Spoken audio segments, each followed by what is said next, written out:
ఏడిపించేవాళ్ళు మనకి పనికిరారు. మనం ఎవరి కోసమే ఏడుస్తాం, జీవితం అంతా ఇందుకే ఏడుకుంటాం.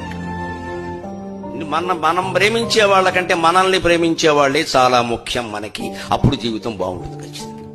మనల్ని ఎవరు ప్రేమిస్తున్నారో వాళ్ళకి ముఖ్యం. వాళ్ళని అలగా ఉండి, ఎర్రగా ఉండి, ఐశ్వర్యం ఉండి, లేకపోని ఏం పర్వాలా, మనల్ని ప్రేమిస్తున్నారు, అదే వాళ్ళనే చేసుకోవాలి.